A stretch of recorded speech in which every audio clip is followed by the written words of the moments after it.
Okay, so now what we need to do is we need to, because we know about the thing, we need to go find some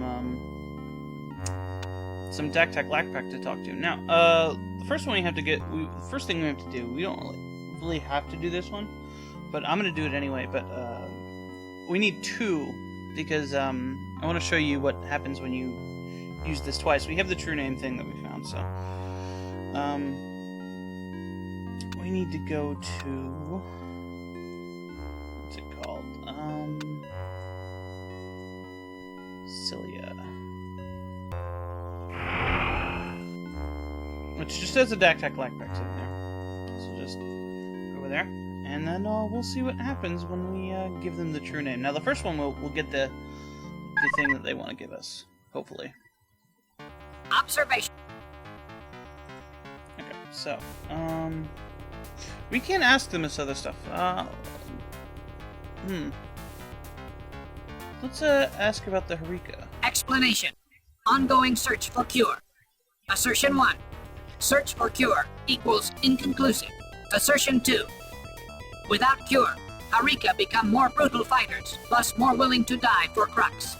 Conclusion. Search for cure may remain inconclusive. We already know. Directive. Transmission terminated. The real reason that they're sick. So let's just ask them a bunch of questions, because I neglected to do this before, and I'm already going to talk to them, so might as well. Observe. Okay. Let's deal with the X-Chaggers. Query. Human is commanded to explain source of knowledge of X-Chagger. It's a brilliant thing. Exaltation. Dak brilliance can make allies from enemies by damaging the enemy. Assertion 1. Harika and Yorn once equaled Crux enemies. Assertion 2. K'tang found X-Chagger microbes. Assertion 2 sub 1. Dak cracked open floating disease pod. Assertion 3. X-Chagger microbes tested fatal to Harika. Assertion 4. Dak suffused X-Chagger microbes into Harika worlds. Assertion 4 sub 1. Suffusion began microbial war. Assertion 5. Harika sickened and died. Assertion 6. Remaining Harika begged Dak for a cure. Conclusion. Enemies can be allied through judicious infliction of pain and injury. You sick motherfuckers. Assertion. That information equals concealed. Command. Now human from Earth reveals all information on X-Chaggers.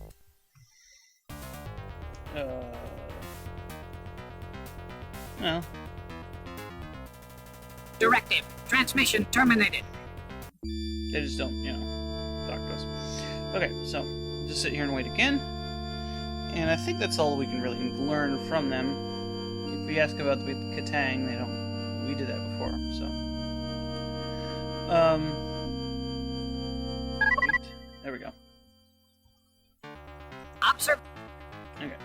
So, let's, ask about the swap. Ejaculation. Dak must have true name of Eternal Ones. Command. Deliver it now. Yeah, man, where's my thing? Answer. Location of celestial undevolver equals orbit around Big Regran 2. Explanation. Celestial undevolver appears as moon until activated by variance key. Okay, give me the key. Directive. System unit sending variance key in simultaneous transmission with human from Earth sending true name. Emphatic exclamation. True name of Eternal Ones. Emphatic directive. Receiving transmission. Emphatic observation. True name of Eternal Ones floods my cerebral clusters. Assertion. Bubbling. Declaration. Scalding. Conclusion. Truth. Allegation. Coefficients of efficient fissionable bubble. Exhortation. Scald my ball bearings. Castigation. Service my servos. Lamentation. Upgrade my gradations and graduate my cylinders. Ejaculation. Now I see. Now I know. Yeah.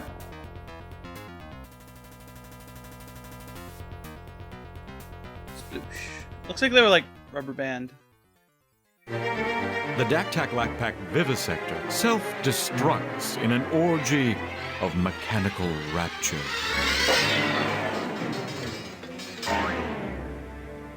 That's what you get for holding your ship together with springs. Okay, so now we have it. We have the thingy. The variance key. So, now we need to go to... Well, first of all, let's go to... Ganesha still has some. I'll talk to them. But first, we're going to save, because I can only really give them the thing once. So, I'll be back and show you all the things that they can tell us. But there's only one that's really important that we'll actually be doing.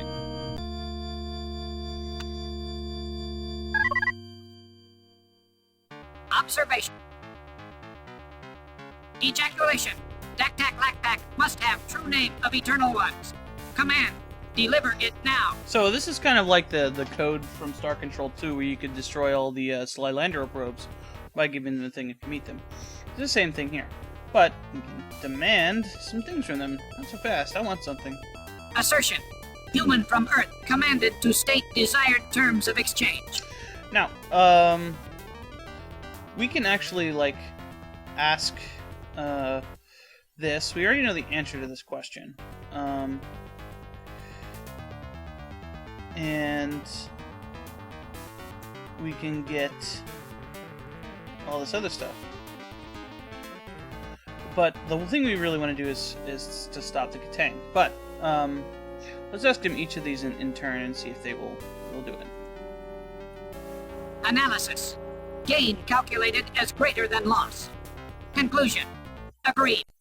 All Dak aboard this vivisector agree to abandon Crux affiliation and join Human from Earth. Requisition. Send true name. No, see, this isn't very good because it only really kills them, and it's harder for us to deal with these guys if they're killed. So, just reload, and I'll be back when I'm back here to talk to them again. Observation. Assertion. Okay, so, what about this? Well, if we ask him to become the spy... Analysis. Gain calculated as greater than loss. Conclusion. Agreed. Requisition. As you can see, it's about the same thing. For the spy thing.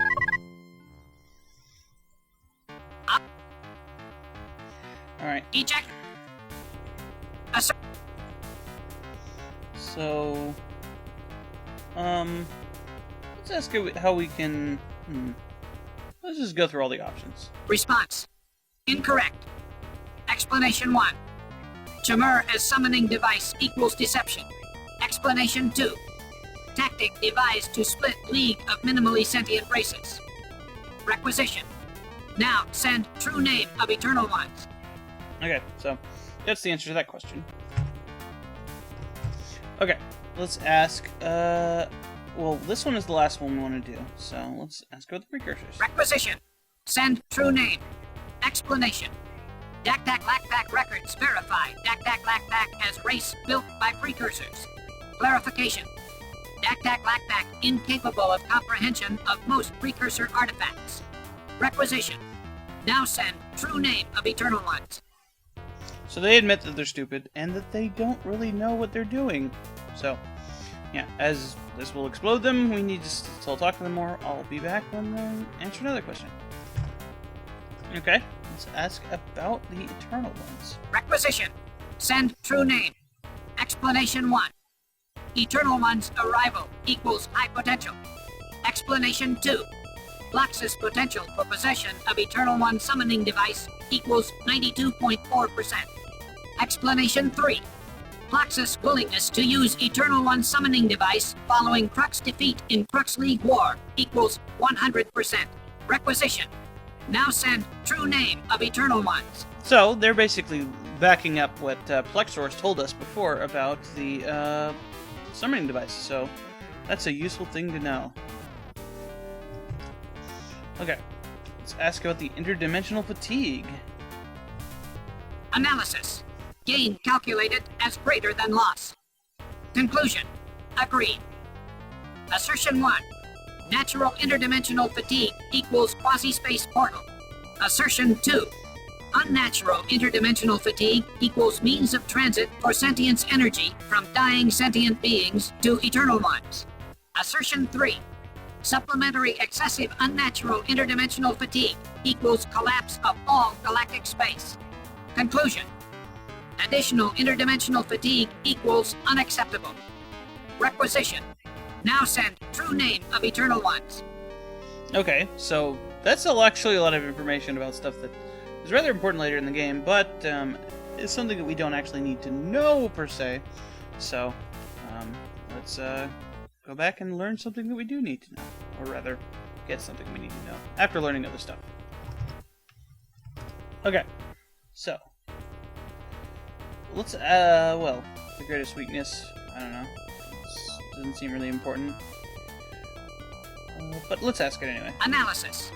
Gain calculated as greater than loss. Answer. Dak-tak-lak-tak greatest weakness equals ongoing bit decay and data drift in perfect dak-tak-lak-tak programming. Conclusion.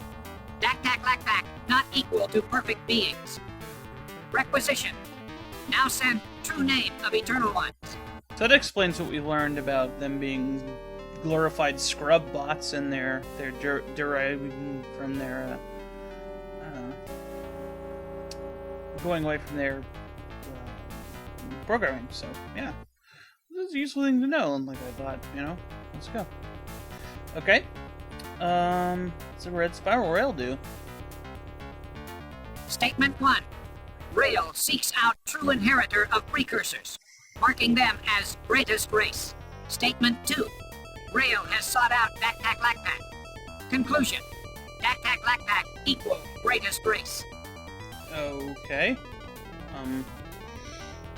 I suppose by that logic, but, I don't know. Is that what it does? That's what they think it does. Whatever. We gave it to the elk anyway. Okay. Now let's learn the reason that they want the true name. Response. Real reason equals Dak-tak-lak-tak destiny. Assertion 1. Dak-tak-lak-tak seek highest stage of sentient development. Assertion 2.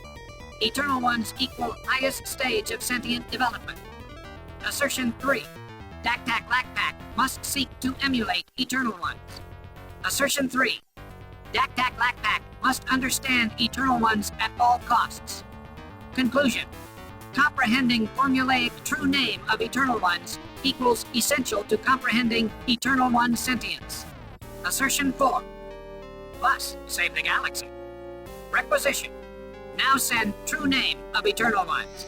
Oh, so they, it seems logical from their standpoint, as being, degenerate, scrub bot machines that have no real purpose to try to, get, up among the big boys. Okay, so let's ask about the Ploxus first. Analysis. Gain calculated. Explanation 1. Ploxus vulnerable to single attack. Explanation 2. Ploxus equal race with extremely low population, due to Ploxus plutocrats exterminating 99.999,872% of Ploxus race. Explanation 3. Sparse numbers of remaining Ploxus plutocrats now fly plunderer ships by remote control while protected on precursor vessel. Conclusion. Destroy precursor vessel and stop all Ploxus. Requisition. Now send true name of Eternal Ones. That seems like a vital piece of information, but we don't actually need to know that from them. So, yeah, we'll be back when we actually do get the thing we actually need to know finally, and then we'll blow them up. Alright, the final option is, how do I stop the K'tang? Assertion. K'tang species invulnerability, congruent to K'tang body armor invulnerability. Explanation 1. K'tang body armor vulnerable to Overlord-seeking larvicide missile. Explanation 2.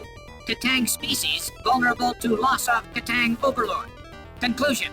K'tang species can only be stopped with Overlord-seeking larvicide missile. Okay, who makes the missile? Response. Only Dak-tak-lak-tak make Overlord-seeking larvicide missile. Why would they do that? Answer. Overlord-seeking larvicide missile ensures proper disposal of K'tang following their full duration of usefulness. Huh. Yeah, trade us the true name. Analysis 1. Human from Earth seeks to change terms of exchange from information to missile. Analysis 2. Gain still calculated as greater than potential loss. Conclusion. Dak-tak-lak-tak, agree. Amendment. Overlord seeking larvicide missile must be fired from orbit around planet containing K'tang King. Current K'tang King location equals unknown. Requisition. Send true name of Eternal Ones in simultaneous transmission with Overlord seeking larvicide missile. Okay, so I'll just show the animation again because it's funny. But yeah, now we can have a thing that can take out the K'tang. Boom. The Dak. Whatever, I'll skip it. Whatever. Okay. Now I don't think this is the actual thing. I'm back. Let's see. It does say the headquarters, so just go up to it. Whatever.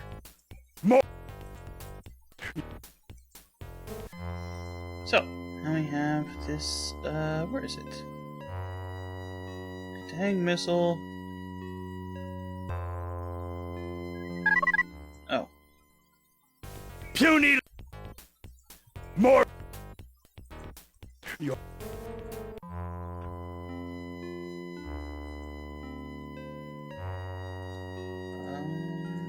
the hell is it? There we go. Tech team launches the missile at the planet. It weaves through the K'tang defenses, acquires its target, and homes in. It strikes the target and bores through the seemingly impenetrable protective armor, tearing it to bits. Help! Help! Guards! I'm being molestified! What? K'tang are really teeny tiny little pathetic little mealworms. Surrenderifications! Please! Please don't crucify me! I'll do anything! I like how they're like controlling it like a puppet. Yeah, man. Anything! Okay. Not to attack us. I will informificate them. Please don't kill! Take control of your ships and stuff. We will joinify you! And give us your secrets. The Dak-tak-quack-quack were once programified to avoid gamifications to sentient beings. They can be reprogramified to pacifisticuffs with the Dak-tak-quack-quack reinitialization code. The code is Dak-tak-clack-pack Scrub 7 Reset All. K'tang had a long-ranging plan to usurpify from the Ploxes. We stolified Ploxes ships and hid them in our stronghold at K'tang Station 9 on Paguk 4. We stolified the ships in case we need to use them to sneakify into the galactic core to fight the Ploxes. Ploxes ships can get other ships past the shield and emergify into the galactic core. But first, we needed some actual Ploxes to help us fly them. And we also needed hyperspace to work again. So, it was a very long-ranging plan. That's all I know-ify about their secrets. Okay. How did you become a galactic power? We hated being so vulnerabilified. So we stole technography built by races with full spinal columns. We encasified ourselves in power armor, which let us kill every other race on our planet. We began to crushify the other races on nearby stars before they could crushify us. But they crucified us first. The Ploxes saved us, so we worked for them. Makes sense. So,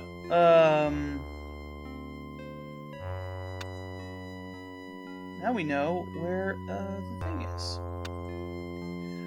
Will it remind me where that is? I hope so. I forgot already. ICOM. 'Cause I'm stupid. Reconnaissance has verified. Paguk, okay. ICOM. Now, we need to go to that one place to get that thing. So, there we go. Notice it doesn't really have any moons, but it says to go here, so.